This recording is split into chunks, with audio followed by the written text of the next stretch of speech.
പ്രിയ സജ്ജനങ്ങളെ, സാദരനമസ്കാരം. ഏകാത്മതാ സ്തോത്ര പഠനത്തിൽ നമുക്കിന്ന് ചിന്തിക്കേണ്ടത് റാണി ദുർഗാവതി, അരുന്ധതി, അനസൂയ, സാവിത്രി, ജാനകി, സതി, ദ്രൗപദി, കണ്ണകി, ഗാർഗി, മീര, 10ാമത്തെ വീരവനിത ദുർഗാവതി. രാജകുമാരി തളർന്ന പോലുണ്ട്, ഈ വെള്ളം കുടിക്കൂ. സേവകൻ ദുർഗാവതിയുടെ അടുത്തെത്തി പറഞ്ഞു.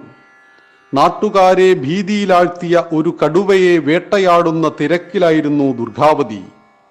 ആ കടുവയെ വേട്ടയാടിക്കൊല്ലാതെ ഞാൻ ഒരു തുള്ളി വെള്ളം കുടിക്കില്ല. സേവകനെ കടുപ്പിച്ചു നോക്കിക്കൊണ്ട് ദുർഗാവതി മറുപടി നൽകി. അക്ബറിന്റെ ചരിത്രകാരനായ അബുൾ ഫസലാണ് ദുർഗാവതിയെ സംബന്ധിച്ച് ഇങ്ങനെ രേഖപ്പെടുത്തിയിട്ടുള്ളത്. 1524 ശക്തിവാഹനൻ എന്ന നാടുവാഴിയുടെയും അഞ്ജനാദേവിയുടെയും പുത്രിയായി ദുർഗാഷ്ടമി നാളിൽ ജനിച്ച കുഞ്ഞിന് ദുർഗാവതി എന്നു പേരിട്ടു. ചെറുപ്പത്തിലെ ശസ്ത്രാഭ്യാസവും തോക്കുകൊണ്ട് ഉന്നം പിഴയ്ക്കാതെ വെടിവെക്കുവാനും പഠിച്ച രാജകുമാരി വേട്ടയാടുന്നതിലും തൽപരയായിരുന്നു.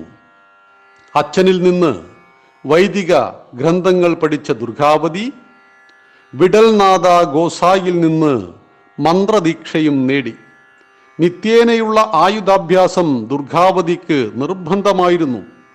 1541 വസന്ത പഞ്ചമി നാളിൽ രാജഗോണ്ട് ജാതിയിൽപ്പെട്ട ഒരു ഗോത്രജാതിയാണത്. ദൽപത് ഷാഹ് എന്ന പുരുഷൻ എന്ന യുവാവിനെ ദുർഗാവതി വിവാഹം കഴിച്ചു. വീട്ടുകാർക്കൊട്ടും താല്പര്യമില്ലാതിരുന്നിട്ടും ആ ഗോത്രവർഗക്കാരനെ മാത്രമേ ഞാൻ വിവാഹം കഴിക്കൂ എന്നവൾ ദൃഢനിശ്ചയം ചെയ്തു. ദൽപന്ത് ഷാഹിന്റെ കൂടെ ഇറങ്ങിപ്പോന്നത് മുതൽ അവൾ റാണി ദുർഗാവതി എന്ന പേരിൽ അറിയപ്പെട്ടു. വിവാഹയാത്രാ സംഘത്തെ ഗഡ്ഢി രാജ്യത്തെ, ഇന്നത്തെ ജബൽപൂർ, ആ രാജാവിന്റെ അനുജനും ദൽപതിന്റെ ഇളയച്ചനുമായ സമർ സിംഗ് ആക്രമിച്ചു. ദുർഗാവതി എയ്ത അമ്പ് ശത്രുക്കളുടെ കണ്ണിൽ തറച്ചു.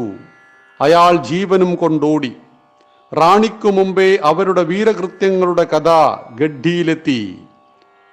ഷെർഷാ സൂരിയുടെ ആക്രമണത്തിനെതിരെ തൻ്റെ വീട്ടുകാരെ സഹായിക്കാൻ പോയ ഗഡ്ഢിയിലെ രാജാവ് കൊല്ലപ്പെട്ടപ്പോൾ ദൽപത് ഷാഹ് 26ാമത്തെ വയസ്സിൽ രാജാവായി. ദുർഗാവതിയുമായി ചേർന്ന് സൽഭരണം നടത്തി. വീർ നാരായണൻ എന്നൊരു പുത്രൻ അവർക്കുണ്ടായി. എന്നാൽ ദുർഗാവതിയുടെ ഭർത്താവ് 7 വർഷത്തെ ദാമ്പത്യ ജീവിതം പൂർത്തിയാകുന്നതിനു മുമ്പ് മരണമടഞ്ഞു. വീർ നാരായണനെ അനന്തര അവകാശിയായി റാണി ദുർഗാദേവി രാജ്യം ഭരിച്ചു. നിരവധി നിരത്തുകളും തടാകങ്ങളും കോട്ടകളും പണികഴിപ്പിച്ചു. അവരുടെ സൽഭരണത്തിന് കീഴിൽ രാജ്യം സമൃദ്ധിയിലേക്ക് ഉയർന്നു. 16 വർഷം ആ ഭരണം തുടർന്നു. ഇതിനിടയിൽ സതീ സമ്പ്രദായം, ബാലികാ വിവാഹം, പശുവിനെ ഉഴാനുപയോഗിക്കൽ തുടങ്ങിയ നിരവധി അനാചാരങ്ങൾ റാണി നിർത്തലാക്കി. സ്വന്തം നിലയ്ക്ക് നാണയവും അവരിറക്കി. നിരവധി ക്ഷേത്രങ്ങൾ പണികഴിപ്പിച്ചു. ഇതിനിടയിലും നിത്യ ആയുധാഭ്യാസം റാണി നിർത്തിയില്ല. നർമ്മദാ തീരത്തുണ്ടായിരുന്ന അഫ്ഗാൻകാരുടെ കോട്ട 1555-60 കാലത്ത് യുദ്ധം ചെയ്ത് വീണ്ടെടുത്ത് അവരെ തുരത്തി ഓടിച്ചു റാണി. 1566 തന്നെ ആക്രമിച്ച ബാജ് ബഹാദൂർ റാണി തോൽപ്പിച്ചു. 1564 അക്ബർ റാണിയോട് സ്ത്രീകൾ നൂൽ നൂൽക്കേണ്ടവരാണ്, രാജ്യം ഭരിക്കേണ്ടവരല്ല എന്ന അർത്ഥത്തിൽ ചർക്ക കൊടുത്തയക്കുണ്ടായി. ഉരുളയ്ക്കുപ്പേരി പോലെ റാണി അക്ബറിന് മുസ്ലിം നെയ്ത്താണ് ചെയ്യേണ്ടത് എന്ന അർത്ഥത്തിൽ ഒരു തറി തിരിച്ചു കൊടുത്തയച്ചു. അപമാനിതനായ അക്ബർ ഗോണ്ട്വാന എന്ന റാണി ദുർഗാവതിയുടെ 38,000 ചതുരശ്ര മൈൽ വരുന്ന രാജ്യത്തെ ആക്രമിക്കാൻ ആസിഫ് ഖാന്റെ നേതൃത്വത്തിൽ സേനയെ അയച്ചു. മലമടക്കുകളിൽ യുദ്ധപരിചയമില്ലായിരുന്ന മുഗൾ സേന 2 പ്രാവശ്യം തോറ്റോടി. എന്നാൽ ചില ഒറ്റുകാരുടെ സഹായത്തോടെ ആസിഫ് ഖാൻ രാത്രിയിൽ ആക്രമണം നടത്തി. റാണി ദുർഗാവതി വീരതയോടെ പൊരുതി. മകൻ വീർ നാരായണൻ 15ാമത്തെ വയസ്സിലും പരാക്രമത്തോടെ പൊരുതി വീരമൃത്യു വരിച്ചു. പിന്തിരിയാൻ ആവശ്യപ്പെട്ട സഹായികളോട് റാണി കൽപ്പിച്ചു, വിജയം അല്ലെങ്കിൽ വീരമൃത്യു.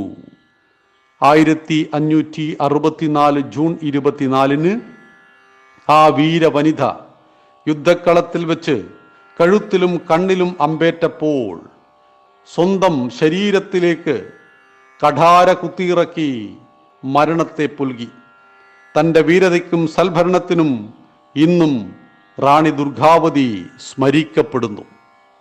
ഭാരത ചരിത്രത്തിലെ വീരവനിതകളിൽ ദുർഗാവതി ധീരത കൊണ്ട് രണാങ്കണത്തിൽ പടപൊരുതി ശത്രുവിൻ്റെ മുന്നിൽ മരിച്ചു വീഴുമെന്നുറപ്പ് വന്നപ്പോൾ സ്വന്തം കഠാര കൊണ്ട് അത് നെഞ്ചിൽ കുത്തിയാഴ്ത്തി മരിച്ചു കളഞ്ഞ ആത്മാഹുതി നടത്തിയ വീരവനിത ഭാരതീയ സ്ത്രീരത്നങ്ങളിൽ 10ാമത്തവളായിട്ട് ഏകാത്മതാ സ്തോത്രം നമ്മെ പഠിപ്പിക്കുന്നു.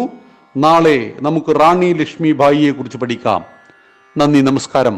വന്ദേ മാതരം.